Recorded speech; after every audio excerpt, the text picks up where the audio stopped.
Ô Calheiros, bom dia pra você, bom dia pra todo mundo. Pois é, rapaz, segunda-feira começou agitada no Flamengo. A delegação chegou aqui no aeroporto do Galeão por volta de 7 horas da manhã. A aeronave decolou faz pouco tempo, 9h10. O Flamengo faz uma escala em Manaus e na sequência embarca então para Bogotá. Faz um treino ainda hoje, no final da tarde de hoje, um treino mais tranquilo. Amanhã treino assim forte, focado na partida de quarta-feira contra o Independiente Santa Fé.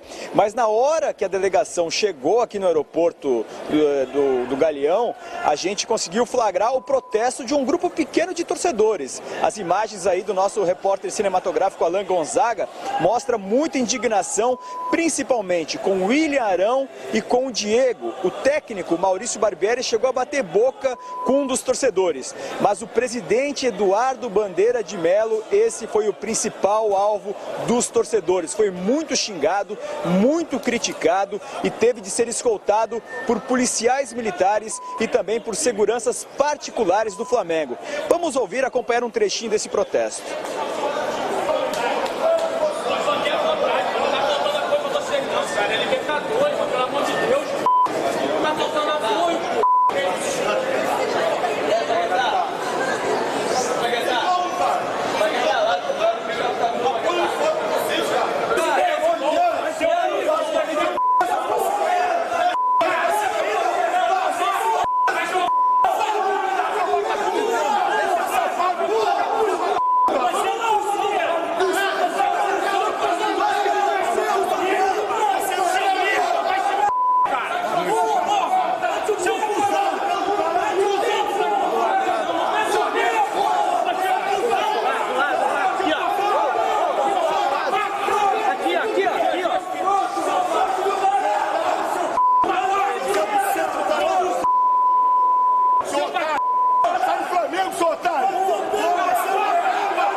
Pois é, essas são as imagens registradas na manhã de hoje aqui no aeroporto do Galeão. Como a gente viu, muitos protestos contra o presidente Eduardo Bandeira de Melo, pedindo para que ele deixe o Flamengo, gritos contra os jogadores dizendo: aqui é Libertadores, isso aqui é Libertadores, isso aqui é Flamengo, precisamos vencer. A gente lembra que na última rodada pela Libertadores o Flamengo empatou contra o Santa Fé aqui no Rio de Janeiro. Foi um tropeço, considerado um tropeço, porque uma vitória deixaria a equipe carioca numa boa situação para garantir a classificação às oitavas de final da Libertadores. Agora precisa buscar esses pontos fora de casa para se sentir numa situação mais tranquila.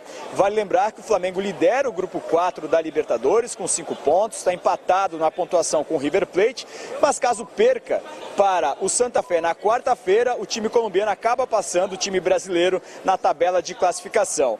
Metade dos jogos da fase de grupos já foram, agora os 3 jogos que restam, o Flamengo faz 2 jogos fora, esse quarta-feira contra o Santa Fé, depois joga com o Emelec em casa, primeiro jogo que o Flamengo joga na Libertadores com a presença da torcida e define a sua classificação, ou quem sabe se já está classificado ou fora, na última rodada contra o River Plate lá na Argentina. Então a gente teve aí os jogadores que embarcaram, a gente tinha uma dúvida em relação à presença do Diego nessa delegação, porque o Diego foi poupado na partida contra o América Mineiro, sentiu um desconforto na coxa, mas ele sim está relacionado e embarcou com o restante do grupo. Mas muita cobrança, um grupo pequeno de torcedores, mas muita cobrança, muito tumulto, correria aqui no aeroporto do Galeão, no embarque internacional, né? Alguns outros torcedores e passageiros que passavam por aqui também ficaram bastante assustados com o que se viu naquele momento. Foi tudo muito rápido,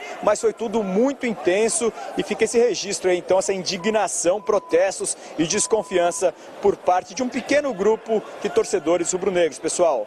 Legal, obrigado João Venturi, acompanhando aí desde cedo o embarque, portanto, dos jogadores do Flamengo. Pascoal, olha, valeu João, qualquer novidade João vai retornar com outras informações, mas Pascoal, me chama a atenção, nós tivemos 52 mil torcedores no Maracanã, o Flamengo venceu por 2-0. Tivemos ali o quê? 8, 9, 10 torcedores? No máximo 10? 6. De acordo com o João, 6 torcedores. Eu não sei, Pascoal. Eduardo Bandeira de Mello, tudo bem, se o futebol está devendo em termos de conquistas, mas é um presidente que vem sanando as contas do clube, vem investindo em estrutura. Hoje o CT Ninho do Urubu é um dos mais equipados aí do futebol brasileiro. Você acha justo o que aconteceu hoje lá no... Vou responder para você com uma pergunta. É ano eleitoral? É ano eleitoral. Tá explicado. Porque tudo é eleição. Deu para perceber? Como é que 6 pessoas conseguem um tumulto desses na entrada do aeroporto, que o time vai jogar a Libertadores da América, vem de vitória, não jogou bem a Libertadores até aqui? Eu também concordo com o torcedor. Fez 25 minutos contra o Emelec bom? Também concordo com o torcedor. Só que o Flamengo não está desclassificado da Libertadores, o Flamengo não está uma porcaria no Campeonato Brasileiro. Você pode reclamar da administração esportiva do Flamengo, você não pode reclamar da gestão do Flamengo. Você pode reclamar da gestão esportiva, da gestão do clube, de como se economizar, de como se pagar dívidas. Isso aí o Flamengo é mestre. O Flamengo fez melhor do que qualquer outro. Agora, é ano eleitoral? Então tá bom. É só para explicar, entendeu? É ano eleitoral, todo mundo tem interesse, existem muitas facções no Flamengo, não temos só a oposição e situação, existem muitas facções que ainda não determinaram os seus candidatos na eleição do final do ano, e isso é só que, sabe aquele negócio do lutador de boxe? Só fica no upper, fica assim, o que ele faz disso? Ele fica cansando o adversário e fica minando a força do adversário. É exatamente isso que o Flamengo está passando nesse momento. Os seus adversários estão tentando minar o presidente, que não será candidato, mas indicará um candidato na próxima eleição. Não é boa a situação do Flamengo, assim, em termos de futebol? Não, a gestão do futebol é muito ruim. Não é que ela não é boa, ela é muito ruim. Muito ruim. Precisa melhorar? Claro que sim, mas isso aí tem muito cheiro de política. Bom, ou seja, promessa de um ambiente, se é que a gente pode colocar assim, tumultuado até o final do ano, né?